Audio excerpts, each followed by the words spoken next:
The initial shock of the anonymous note had begun to fade, replaced by a gnawing unease that clung to Sarah like a persistent shadow. She tried to rationalize it, to convince herself it was a cruel joke, a random act.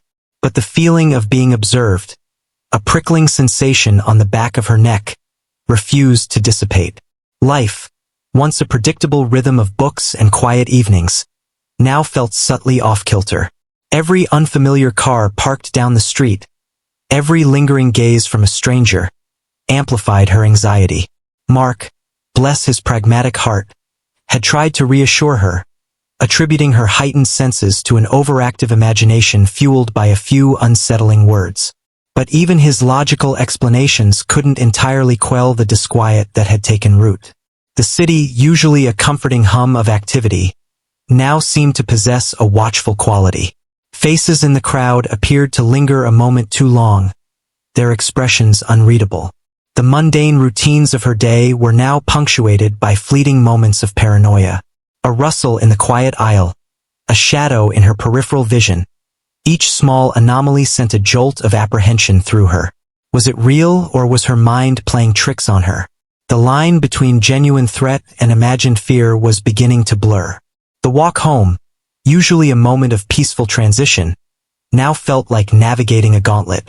Every creaking branch, every passing car, held a potential menace. She clutched her bag tightly, her senses on high alert. She reached her apartment, the familiar sight offering a small measure of comfort. She fumbled for her keys, the metallic jingle echoing in the sudden silence of the hallway. The click of the tumblers, the slight push, and then a subtle, almost imperceptible difference. A resistance she hadn't expected. A give that felt wrong. A knot of dread tightened in her stomach. Had she locked the door properly this morning? She always double-checked. Always. Hesitantly, she pushed the door open wider, her heart pounding in her chest. The apartment was dark, silent. Everything appeared to be in its place. A wave of relief washed over her, quickly followed by a prickle of unease. If she had simply forgotten to lock the door, why did it feel so violated? She moved through the apartment, her footsteps barely audible on the carpet. Each shadow seemed to hold a hidden presence, each familiar object suddenly imbued with a sense of potential threat. The mundane normalcy of her surroundings was jarring against the rising panic within her. Had she imagined it? Was her anxiety playing tricks on her? But then she saw it. A small detail easily overlooked. A coaster on the kitchen counter, just slightly out of alignment with the others. She always kept them perfectly stacked. It was insignificant, almost laughable. Yet, it sent a fresh wave of icy fear through her. Someone had been here. Someone had touched her things. A frantic search ensued. Drawers were opened, closets were checked. Everything seemed untouched, undisturbed.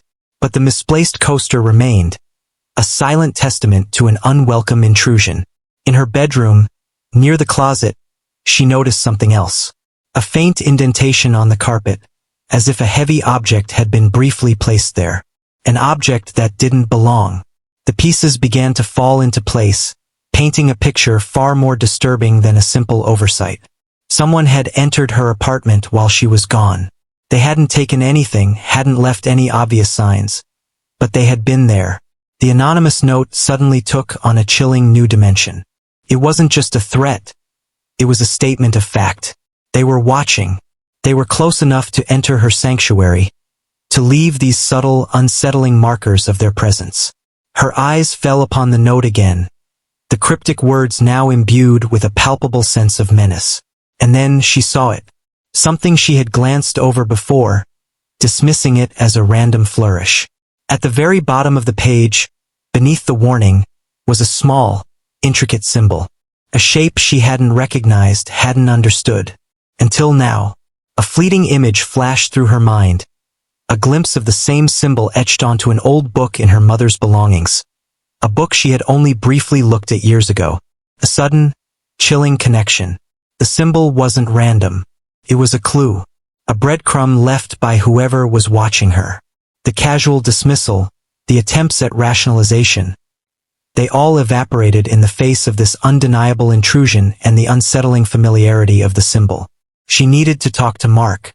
Now, her voice trembled as she recounted the unlocked door, the misplaced coaster, the indentation on the carpet, and then the symbol. She described it in detail, the lines, the curves, the unsettling feeling of recognition it had triggered. Mark, initially skeptical, listened intently. The tangible evidence of someone being inside her apartment, coupled with the detail of the symbol, shifted his perspective. He promised to look into it, to see if he could find any connection, any meaning behind the strange marking. The waiting was agonizing. Every creak of the floorboards, every distant siren, amplified her fear. Her apartment, once her sanctuary, now felt like a cage. Hours later, Mark called back. His voice was different now, the usual lightheartedness replaced by a tone of grave concern. He had found something. The symbol wasn't random at all. It was associated with a secretive, long-dormant organization, a group shrouded in mystery and rumored to have ties to some very dark corners of the past. An organization that had seemingly vanished without a trace decades ago. The revelation sent a chill down Sarah's spine. This wasn't a prank. This wasn't paranoia. This was real, and it was connected to something far bigger, far more sinister than she could have imagined. The simple note, the unsettling intrusion, the cryptic symbol. They were all pieces of a puzzle she hadn't even known existed. A puzzle that was slowly revealing a terrifying picture. A picture that was starting to connect to her own past in ways she couldn't yet comprehend. The feeling of being watched had just become a chilling certainty. Days turned into a tense, low hum of anxiety for Sarah. The feeling of unseen eyes lingered, a constant prickle on the back of her neck. Sleep offered little respite, filled with vague, unsettling dreams. For Mark, the initial skepticism had morphed into a grim determination. He saw the genuine fear in Sarah's eyes, the subtle shifts in her demeanor. This wasn't paranoia. Something was definitely wrong. His journalist instincts, dormant in his current freelance work, had been fully awakened by the cryptic symbol on the note. That symbol. It was the only tangible clue they had, a breadcrumb in a potentially dangerous game. Mark had started his research online, delving into the obscure corners of the internet, sifting through conspiracy theories and historical archives. Most of it was noise, irrelevant ramblings of fringe groups. But then, a flicker of recognition. A similar symbol, though slightly different, appeared in a digitized image of an old book on secret societies. The book, Mysteries and Martyrs, unveiling hidden histories, spoke of a clandestine organization known only as the Obsidian Knot. Formed in the late 19th century, it was described as a collective of influential individuals who operated in the shadows, manipulating events for their own enigmatic purposes. Their beliefs were esoteric, their methods ruthless. The book hinted at their involvement in several unsolved historical events, always shrouded in secrecy and denial. The Obsidian Knot. The name itself felt heavy, ominous. Mark delved deeper into the book's index, searching for any mention of the symbol. Finally, he found a section dedicated to their iconography. The intertwined knot, the book explained, represented the interconnectedness of their members and the unbreakable bonds of their secrecy.